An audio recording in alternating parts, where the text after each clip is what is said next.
യമനിലെ ഇറാന്റെ പിന്തുണയുള്ള ഹൂത്തി വിമതർ നടത്തിയ ആക്രമണങ്ങളെ തുടർന്ന് അമേരിക്കൻ കപ്പലുകളിൽ 4/3 ഭാഗവും ചെങ്കടൽ വഴിയുള്ള സമുദ്രപാത ഒഴിവാക്കി പോകുന്നു എന്നതാണ് പുതിയ റിപ്പോർട്ടുകൾ. ഇപ്പോൾ കപ്പലുകൾ എല്ലാം തന്നെ മധ്യേഷ്യയിലെ പ്രധാന കപ്പൽപാതയായ സൂയസ് കനാൽ വഴിയുള്ള യാത്ര ഒഴിവാക്കി ആഫ്രിക്കയുടെ തെക്കേ അറ്റം വഴി സഞ്ചരിക്കാൻ നിർബന്ധിതരായെന്ന് അമേരിക്കൻ ദേശീയ സുരക്ഷാ ഉപദേഷ്ടാവ് പറയുകയാണ്. ഷിപ്പിംഗിന്റെ 75% ആഫ്രിക്കയുടെ തെക്കൻ തീരം ചുറ്റി സഞ്ചരിച്ചാണ് പോകുന്നതെന്ന് മൈക്ക് വാൾസ് CBSന്റെ ഫേസ് ദി നേഷൻ പരിപാടിയിൽ പങ്കെടുക്കുമ്പോഴാണ് പറഞ്ഞത്. ജനുവരിയിൽ പ്രസിഡന്റ് ഡൊണാൾഡ് ട്രംപ് അധികാരമേറ്റതിനു ശേഷം ആദ്യമായി ഇറാൻ പിന്തുണയുള്ള ഹൂത്തി വിമതർക്കെതിരെ അമേരിക്ക നടത്തിയ വ്യോമ ആക്രമണങ്ങളിൽ ഹൂത്തി മിസൈൽ പദ്ധതിയുടെ തലവൻ ഉൾപ്പെടെയുള്ള പ്രധാന നേതാക്കളെ തങ്ങൾ ഇല്ലാതാക്കി എന്നും വാൾസ് പറയുന്നുണ്ട്. ഹൂതികളുടെ ആശയവിനിമയ കേന്ദ്രങ്ങൾ, ആയുധ ഫാക്ടറികൾ, അവരുടെ ഡ്രോൺ നിർമ്മാണ സൗകര്യങ്ങൾ എന്നിവ തകർത്തെറിഞ്ഞെന്ന് മൈക്ക് വാൾസ് അവകാശപ്പെടുന്നു. ലോകത്തിലെ ഏറ്റവും നിർണായകമായ കടൽപാതകളിലൊന്ന് അടച്ചു പൂട്ടാനാണ് ബൈഡൻ ഭരണകൂടം ശ്രമിച്ചതെന്നും അദ്ദേഹം ആരോപിച്ചു. ഹൂതികൾക്കെതിരെ സാധാരണ ആക്രമണങ്ങൾ, അതായത് വളരെ ചെറിയ രീതിയിലുള്ള ആക്രമണങ്ങൾ മാത്രമാണ്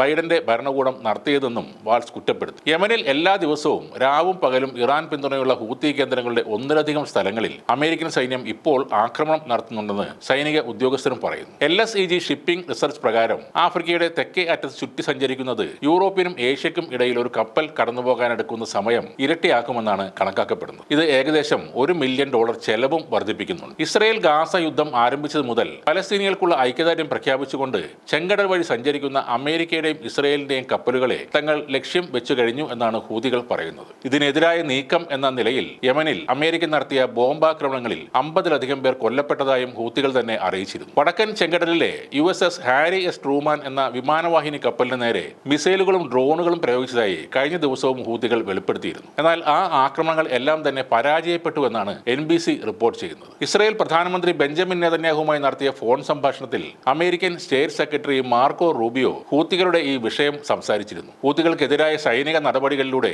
ചെങ്കടലിൽ നാവിഗേഷൻ സ്വാതന്ത്ര്യം പുനഃസ്ഥാപിക്കാനുള്ള ട്രംപ് ഭരണകൂടത്തിന്റെ ദൃഢനിശ്ചയം റൂബിയോ അറിയിക്കുകയും ചെയ്തു. കൂട്ടത്തിൽ ഇസ്രയേലിനുള്ള അമേരിക്കൻ പിന്തുണ ആവർത്തിച്ച് ഉറപ്പിക്കുകയും ചെയ്തെന്നാണ് റിപ്പോർട്ടുകൾ.